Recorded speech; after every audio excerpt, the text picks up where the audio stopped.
ये rifle point 22 NCC में इसलिए दी गई है कि एनसीसी कैडेट को फायरिंग से होने वाली घबराहट को दूर करने के लिए राइफल पॉइंट 22 से फायर करवाया जाता है।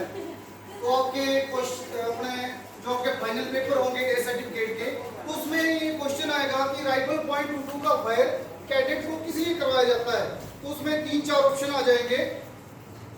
थोड़ा नजदीक से सेंटर से तो उसमें 3-4 क्वेश्चन आएंगे कि कैडेट को अच्छा फायरर बनाने के लिए, कैडेट के मन से फायरिंग से होने वाली घबराहट को दूर करने के लिए, या फिर कुछ और आंसर आएंगे। तो उसमें आपका सही आंसर ये होगा कि राइफल पॉइंट 22 से फायर से होने वाली घबराहट को दूर करने के लिए। सही आंसर क्या होगा? फायर से होने वाली घबराहट को दूर करने के लिए। अभी ये राइफल पॉइंट 22 तो है, लेकिन ये कौन से देश की बनी हुई है? यूगोस्लाविया। ये 3-4 ऑप्शन आ जाएंगे आपको कि राइफल पॉइंट 22 कौन से देश की बनी हुई है। तो उसका सही आंसर क्या होगा? यूगोस्लाविया। नंबर 3 क्वेश्चन आ जाता है कि राइफल पॉइंट 22 का फायरिंग का सिद्धांत क्या है, कि ये कौन से सिद्धांत के ऊपर कार्य करती है। तो इसका है बोल्ट एक्शन और हैंड चिमरिंग। बोल्ट एक्शन और हैंड चिमरिंग। ये जो आपको हिस्सा दिखाई दे रहा है, इसका बोल्ट है, इसको हाथ से ऐसे खींचते हैं और हाथ से राउंड लेकर के इसके चिमर में डालते हैं, दोबारा फिर से बोल्ट को आगे की तरफ धकेल देते हैं। तो ये कौन से सिद्धांत पर काम करती है? बोल्ट एक्शन और हैंड चिमरिंग। अभी राइफल पॉइंट, आज का लेक्चर क्या है? राइफल पॉइंट 22 की फायरिंग पोजीशन। राइफल पॉइंट 22 की फायरिंग पोजीशन है। तो जैसा कि आपको वीडियो में दिखाई दे रहा है कि ये जो है फायर की एक डिटेल है। जब हम फायर करते हैं तो ये सेकंड ईयर वालों ने फायर कर रखा है सभी ने। जब हम फायर करते हैं तो ऐसे ही एक डिटेल बनाई जाती है जिसमें हो सकता है 5 कैडेट हो, 6 कैडेट हो, 10 कैडेट हो। ये जितनी बड़ी रेंज होगी उसके ऊपर डिपेंड करता है। छोटी रेंज होगी तो 2 या 3 कैडेट की भी डिटेल हो सकती है। देखिए डिटेल को ऑप्शन मिलता है, हमको मिलता है कि एडवांस डिटेल जो है एडवांस हो जाती है। नेक्स्ट के मिलता है इसको हुक्म लेट कर पोजीशन। ये कौन सी पोजीशन होगी? लेट कर पोजीशन।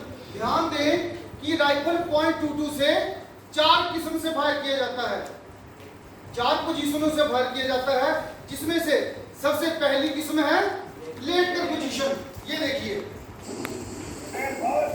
लेट कर पोजीशन, ये सभी लेटे हुए हैं। जैसे कि आपको इसकी परिभाषा से ज्ञात है, लेट कर पोजीशन तो लेट जाना है।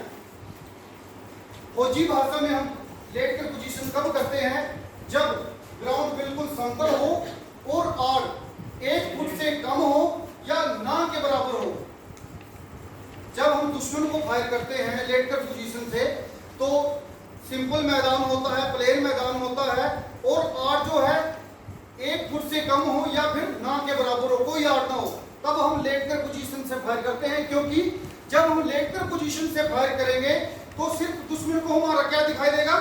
सिर्फ सिर ही दिखाई देगा। वो प्रॉपर एम लेके फायर करेगा, तभी वो कैजुअलिटी कर सकता है, नहीं तो कैजुअलिटी नहीं हो सकती है। तो लेट कर पोजीशन में जो है हमारा खाता बहुत ही कम बनता है, सिर्फ हमारा सर दिखाई देता उसको। अगर हेड शूट करेगा तभी कैजुअलिटी होगी, अन्यथा कैजुअलिटी नहीं होगी। ये लेट कर पोजीशन और फायर की कौन सी किस्म है? Spotted fire. कौन सी किस्म है? Spotted fire.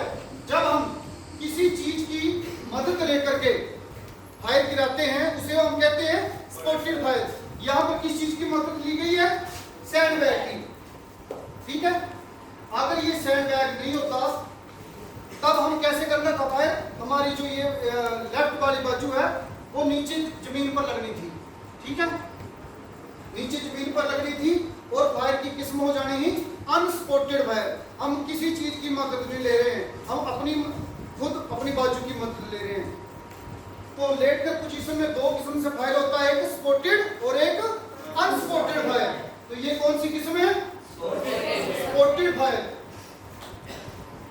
अभी फायर तो कर रहे हैं।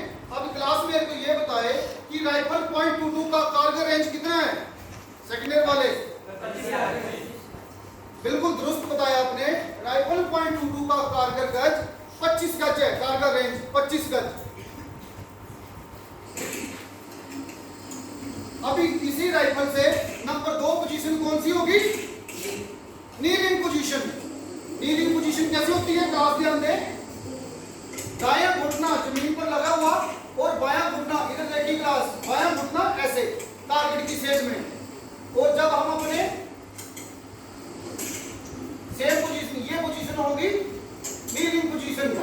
जब आड़ हमें 2 से 2.5 फुट के बीच में आड़ मिले तब हम नीलिंग पोजीशन से फायर करते हैं। और नंबर 2 किस्म की हो जाएगी इसकी हाई नीलिंग। जब 2.5 फुट से ज्यादा आड़ हो तब हम हाई नीलिंग पोजीशन से फायर करते हैं। Number 3 firing position standing position. Standing position में जो आपका बायां पैर है टारगेट की सेज में, क्लास ध्यान दें, ये जो आपका बायां पैर है वो टारगेट की सेज में होना चाहिए और दाहिना पैर आपका 90 डिग्री के एंगल में टर्न होना चाहिए। ये देखिए। और बाएं पैर में थोड़ा सा कद के मुताबिक हम होना चाहिए ताकि जब हम फायर करें तो राइफल से होने वाला रिकॉइल जो होता है झटका, उसको हम अच्छे से जज कर सकें। जब हम फायर कराते हैं तो राइफल का बैक ये करती है, बैक फ्लो मारती है, तो उससे क्या होता है हमारा थोड़ा सा शरीर आगे पीछे होता है। अगर बिल्कुल हम स्ट्रेट होंगे तो इतना झटका होगा कि हम गिर सकते हैं। तो इसीलिए खंभ दिया जाता है कि राइफल से होने वाले जो रिकॉइल है उसको जज करने के लिए।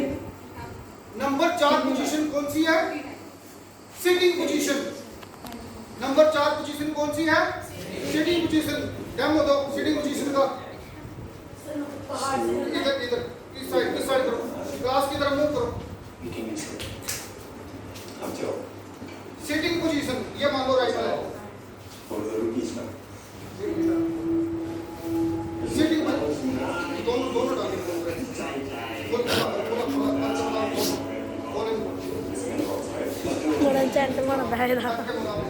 ये है नंबर 4 पोजीशन सिटिंग पोजीशन। जब हम ऊंचाई से निचाई की तरफ फायर करें या पहाड़ की चोटी से हमें नीचे की तरफ फायर कराना हो तब हम सिटिंग पोजीशन का इस्तेमाल करते हैं। कौन सी पोजीशन का इस्तेमाल करते हैं?